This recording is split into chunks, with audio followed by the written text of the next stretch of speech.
भारत और ऑस्ट्रेलिया के बीच चौथा क्रिकेट टेस्ट मैच गुरुवार से अहमदाबाद में खेला जाएगा। लेकिन अगर हम इस पूरी सीरीज की बात करें तो हमने यह देखा है कि दबाव के क्षणों में भारतीय बल्लेबाजी बिखर जा रही है। अगर रोहित शर्मा के शतक की बात हम छोड़ दें जो नागपुर में आया था, तो भारतीय बैटर्स जो हैं वो डोमिनेट करते नहीं दिखे हैं, काउंटर अटैक देखने को नहीं मिला है। ऐसे में एक खिलाड़ी की याद सबसे ज्यादा आ रही है और उसकी कमी को सभी शिद्दत से महसूस कर रहे हैं, और वो कोई और नहीं, वो है ऋषभ पंत। काउंटर अटैक करने में उनका कोई जोड़ नहीं था। ऐसे कई मौके आए हैं जब भारतीय टीम दबाव में थी और वो बैटिंग करने आते हैं और विपक्षी गेंदबाजों की बखिया उधेड़ कर रख देते हैं और भारतीय टीम को उस स्थिति से निकाल कर ले जाते हैं। ऋषभ पंत की कमी की बात मुझे इसलिए भी आ रही है क्योंकि अगला टेस्ट मैच अहमदाबाद में है और अहमदाबाद की उनकी एक पारी मुझे याद आ रही है। आज उस पर बात करूंगा। इसके अलावा ऋषभ पंत के बारे में और भी बहुत सारी बातें करूंगा। पहले बता दूं कि आप देख रहे हैं न्यूज बाइस्कोप और मैं हूं राकेश रंजन। भारत और ऑस्ट्रेलिया के बीच चौथा क्रिकेट टेस्ट मैच 9 मार्च से अहमदाबाद के नरेंद्र मोदी स्टेडियम में खेला जाना है। दोनों टीमें इसकी तैयारी कर रही हैं, लेकिन अगर भारतीय टीम को जीतना है तो इसके टॉप ऑर्डर को परफॉर्म करना जरूरी है। लेकिन इस श्रृंखला में टॉप ऑर्डर दबाव में अक्सर बिखरते हुए देखी गई है। तो ऐसी स्थिति में हमें ऋषभ पंत की याद आई है। अगर टेस्ट मैचों में हम ऋषभ पंत के रिकॉर्ड की बात करें तो ऋषभ पंत ने टेस्ट क्रिकेट में 3000 से ज्यादा रन बनाए हैं और उनका औसत 43 के से भी ज्यादा है, जो यह बताता है कि वो टेस्ट मैचों में किस तरह का प्रदर्शन कर रहे थे।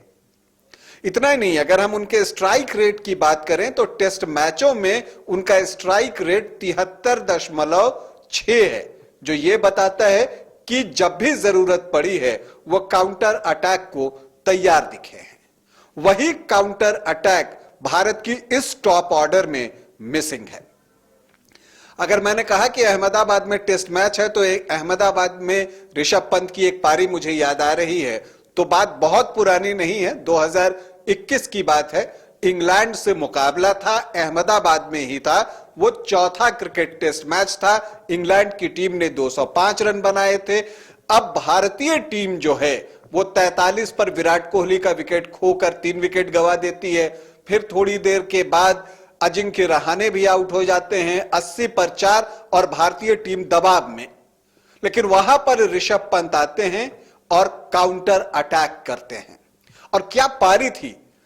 जेम्स एंडरसन जैसे गेंदबाज को उन्होंने रिवर्स स्वीप लगाया था और उस रिवर्स स्वीप पे चौके के जरिए वो 90s में गए थे, छक्का मार के अपना शतक पूरा किया था और इंग्लैंड की टीम को पूरी तरह से मैच से बाहर कर दिया था। और भारतीय टीम जो है वो 365 रनों तक वहां से पहुंच गई थी। 2 साझेदारियां उन्होंने की थी रोहित शर्मा और वाशिंगटन सुंदर के साथ, और भारतीय टीम को जो बढ़त मिली 160 रनों के आसपास की, भारतीय टीम ने पारी से वो मैच जीता था।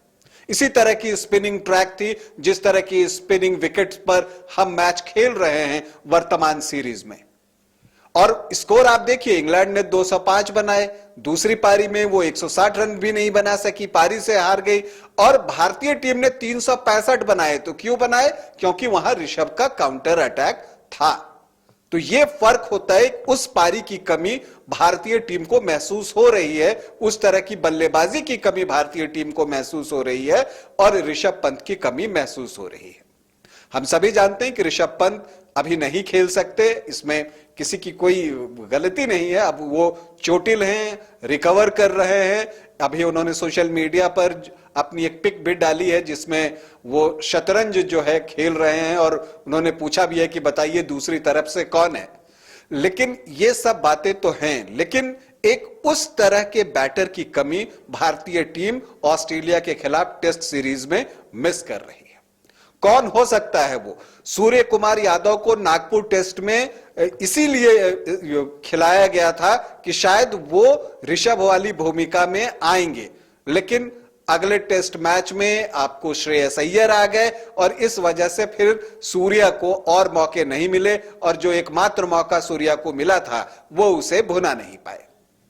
अगर हम भारतीय विकेटकीपर की बात करें तो केएस भरत इस सीरीज में बल्ले से कुछ बहुत नहीं कर पाए हैं। अगर हम बात करें तो उन्होंने 3 टेस्ट मैचों में 57 रन ही बनाए हैं और इस दौरान उन्होंने 5 पारी खेल ली है। 14 से कुछ ज्यादा का उनका औसत है और स्ट्राइक रेट, हालांकि उनके अगर हम बात करें तो जो उनका स्ट्राइक रेट है भारत का वो 69.51 है, लेकिन चूंकि उनकी पारियां इतनी छोटी रही हैं कि ये स्ट्राइक रेट इफेक्टिव नहीं हो सका है।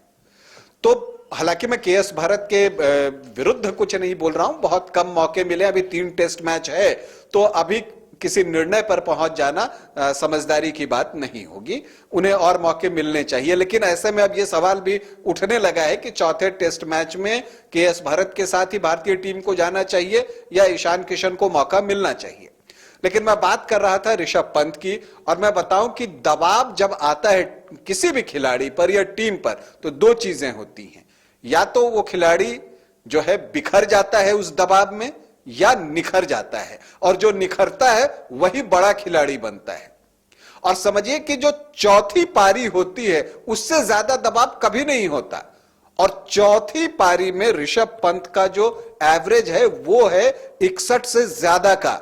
इसी से अंदाजा लगा सकते हैं आप कि दबाव में खेलना उन्हें कितना पसंद है, और ऑस्ट्रेलिया के खिलाफ खेलना भी उन्हें बेहद पसंद है। अगर गाबा की वो ऐतिहासिक जीत आपको याद हो तो ये ऋषभ पंत की पारी ही थी जिसने गाबा में कंगारुओं का घमंड तोड़ा था। हालांकि जब वो 2019 में सिडनी में गए थे तो वहां पर उन्होंने एक शानदार शतक लगाया था, लेकिन 2021 में सिडनी में ही जो उन्होंने 97 रनों की पारी खेली थी चौथी पारी में, वो सबके जहन में याद है। ऑस्ट्रेलियाई टीम जब तक वो बैटिंग कर रहे थे डरी हुई लग रही थी। तो ये इंपैक्ट होता है अगर कोई ऐसा बैटर हो जो काउंटर अटैक करता है। तो ऋषभ पंत की कमी निश्चित तौर पर टीम को खल रही है। अब जबकि चौथा टेस्ट मैच गुरुवार से शुरू हो रहा है तो सभी चाहते हैं कि ऋषभ पंत जिस भूमिका में बैटिंग करते थे, जिस तरह की बैटिंग करते थे, उस तरह की बैटिंग के लिए कोई एक खिलाड़ी सामने आए। अब ये कौन होंगे वो खिलाड़ी? क्योंकि अगर वैसा होता है तभी आप जो ऑस्ट्रेलियाई स्पिनर्स हैं, नाथन लियोन की आप बात कर लें, टॉड मर्फी की बात कर लें, कोहनेमन की बात कर लें, जो उनकी स्पिन तिकड़ी है जो कि भारतीय बैटर्स पर दबाव बना रही है, तो अगर कोई काउंटर अटैक करता है, ऋषभ पंत जैसी बैटिंग करता है, तो उसको तोड़ना जो है वो आसान होगा और उस स्पिनर्स को, जो कंगारू स्पिनर्स हैं, उनको दबाव में लाया जा सकता है। All the best team India को। अभी के लिए इतना ही, इजाजत दें, नमस्कार।